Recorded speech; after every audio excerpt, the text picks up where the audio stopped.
Alright guys, welcome back to another Series of Origin video. The Origin weekend where we got some new trailers at the Future Gaming Show and also Summer Game Fest is now officially over. And well, we'll definitely talk about it more in detail in a video about our opinions and thoughts on what happened over the course of the weekend.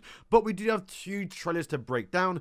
Despite there being two new trailers, over 2 minutes and 30 worth of content, well, there's not that much stuff that's been shown. There were definitely a few updates and surprises in there, but in terms of getting two trailers worth of content, well, they didn't show that much. So this video can be a little bit shorter than I'd say in comparison towards the other two. However, guys, I gotta start by saying this ain't the end of it. This is only the start, right? The game is coming out this year, regardless of what was shown today, and we're going to be getting more content over the course of a few weeks, especially now. I think this is like the first step where now, as you can see by the video over there, even though most of it was from advertisements, over 1 million views. A lot of people now know about Series of Origin, so expect a lot of stuff to ramp up. More trailers, more character reveals, and other cool stuff, so stay tuned for that one. So if you're here, might as well subscribe. We're going to be covering all the content we can. But let's get into the trailer breakdown. Okay, so the first trailer for Summer Game Fest starts off with more of a cinematic shot, but it's something we've seen quite often a little bit through the trailers so far, where the characters are actually flying on some sort of birds or griffins, I don't know what you call them. And I think this is one of the big things that Origin probably likely needs, actually, because so far, even though we know there's pets in the game, you can only ride like a hawk, for example, and we'll see stuff later on, more like customizations you can do towards your pets. But I think having a animal that you can fly in the sky with would definitely be very, very good, especially considering in the future we're definitely going to be having characters that can just fly passively anyway. Think towards any of the Commandment with the wings, or I think even Berserk Meliodas, for example, or even Archangels. There will definitely be characters that can fly in this game, which would be unique towards those characters. So I think the idea of having flights in the game is kind of cool, and this is something that I haven't really spoken about too much about, but this could be an indication with many others that we've shown so far that flying is in the game. One thing that's not noticeable at first glance, if you're not been keeping too up to date, is the actual updates towards the models. I think that was a big, not I wouldn't say big, but it was a little bit of a critique towards the first trailer drop like 2 years ago now. But if you look at the comparison between the models, especially like Tristan's hair, for example, it just looks so much better. So big graphical update, which we love to see. Then we get our first look at the new OC character that was recently revealed on the website. She apparently is going to be the traveler of like the Book of Stars, which was obviously created by Dubs.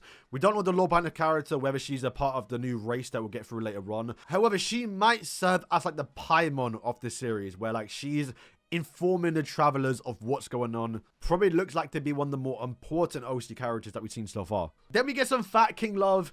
Fat King has been unutilized in 7 Days Sins. I wish you saw more of him. We do know through King's animations that Fat King isn't a part of it, so he likely will be its own separate character. Unfortunately, this does not confirm him as playable. It's obviously just a cutscene, but it's good to see to have a model for him and that they're going to be utilizing Fat King in some way, shape, or form. In fact, I think story-wise, this might be the first time we find King where he's out drinking with the boys. We get our first little in-game look at Dredrin. He was recently announced through the actual Twitter account that this is the second original character towards, obviously, Series of Origin. They used the word original character weirdly because, well, they've already revealed a few other original characters literally towards the story. However, this original character right here is canon. He's already appeared in the manga, while only for one screenshot. This is Dredrin, the actual son of Grimmel and also Veronica. So literally a canon character of the story, likely will appear later on in the Four Knights manga. I think we all agree we're going to be calling him like the Trunks of this series. In terms of what the character does, he's a healer. They've already revealed his abilities a little bit slightly. So considering that he is in the party and he's also a healer, likely also going to be a free character, at least a 4-star, that will be free at one point during the story mode. Also, we do love to see the meerkats. Some more underwater exploration, nothing too new here, but then we get a new little attack string from Tristan. Now, to be fair, I think we've seen all of Tristan's animations, right, in terms of content in the past, so we do know how Tristan fights a little bit. So to see fire-imbued swords is kind of interesting. It's also possible that this literally just could be a part of the actual weapon, to where later on down the road or in this game, you could get weapons that actually have elements on the weapon, which would be actually pretty cool to make the characters a little bit better. Even if Tristan, who mostly has light and like darkness, you'll be able to add actual elements towards the characters. Or maybe there's someone in the party that's allowing him to actually get some fire on his weapons. I don't know, but this looks like the most interesting part about the game so far because, well, we don't know how this is going to work. We get our second look at the combined attack. So we kind of spoke about it already, but in the last trailer, they did show that you can combine attacks with, obviously, Tristan and Meliodas. We thought that maybe it might have just been them two because those are, fathers and son, right? It is like the almost exact same animation. So it's actually possible that you could just do it with characters you have in your party, regardless of who it is, which is actually a lot better. But I would have preferred, and maybe they will do it later on, where if you actually have a specific set of characters, let's say Merlin and Escanor, for example, they do a combined attack that is unique just towards them two.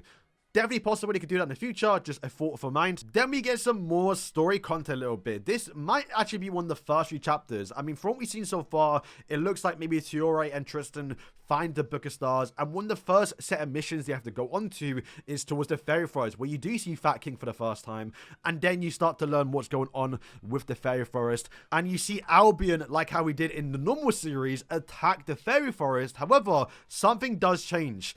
Boom, Albion then wakes up, probably likely infused with Chaos, because we do know Chaos is a big part of the story mode, likely because of Chaos Arthur, and then he awakens, and then we get almost this like what if, where King does have to defend the forest again against the infused Chaos Albion, which is very, very cool. Once again, just more stuff that's going to go towards the story. While yes, and we get towards that later on in the trailer, there definitely is a lot of original content. They're still going to be going back and doing some of the iconic scenes from Seven Days Sins, but with a twist. Also, first shot of Garad, not shown to be playable just yet, but her model looks really, really good. Okay, then we kind of get a little bit of an extended scene we've kind of already seen with the Red Demon does fall from the sky, and then we get to see kind of our first attack strings of Barn, where he is wielding a massive claymore. And we'll say later on in the next trailer, we do get to see more animations of Barn, which is actually very, very cool. He's got pretty likely the best attack strings in the game. You'll see what I mean when we get there. But yeah, this is just kind of one of Barn's third weapons. I think it's kind of already been confirmed. He's got nunchucks, a claymore, and also knuckle dusters. Those are the three weapons he will have. But yeah, definitely with to see Barn with that. But in the big surprise, we do get to see Fighter Diane. At least that's what she's called in 7 Days Grand Cross. Basically just small version of Diane. Do really like that outfit of the character. But yeah, does this confirm that Diane is going to be small at all times, or is she going to be a giant? You got to assume at one point we're with a play as Giant Diane. It's a given, right? Now, obviously, there are some technical things that might cause it to not be permanent giant, but maybe one of her abilities later on, whether it be the later one down the road, maybe not at the start of the game. But yeah, if we can play as a Diane that can transform into a giant form for maybe only a few seconds, it's got to be in the game. There's no way we don't get to play as Giant Diane. But yeah, that is the first time we've seen Giant Diane. Moving over, we do get to see a new version of the pets. Basically, you can now ride a camel, which should be the exact same as what the equivalent to Ride a Hawk is, but more fitting towards the theme a little bit. Then we get some new character reveals. We have Hendrickson, who, to be fair, doesn't look like he does much here, but it is based off his 4 Knights of the Apocalypse design. A lot of characters, especially around this time as well, they are getting their 4 Knights designs. Not all of them. We do know that costumes will be in this game, so it's very likely you can just customize them, but they are going to be getting the updated design, which is very, very cool. And then the big surprise is Jericho with a massive freeze. So one of the abilities, she will be with the freeze. Kind of a given, she does have ice powers, right? However, like I just said, this actually is not her 4 Knights design. Her 4 Knights design will be pretty much her in her armor.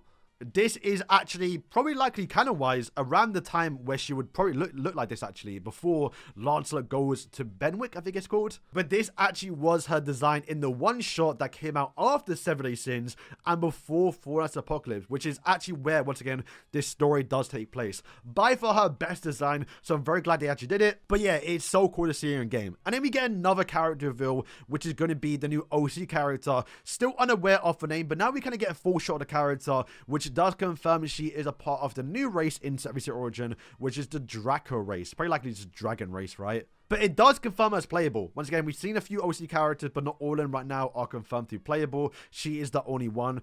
Actually, to be fair, looks very, very cool. And then we get to finally see the final part of Tiori's kit. Now, obviously, if you lot haven't seen the breakdowns, the way characters work in this game is that they have 3 weapons. Each time you equip a new weapon style, whether that be like orbs or books or staffs, it will not only change their normal attacks, it would also change their ultimate and also their special skill. So far, Tiori has been shown to be a little bit of a healer. However, we did see in one of the traits beforehand that she does have Escanor's the one Lion Sin Ashen ability.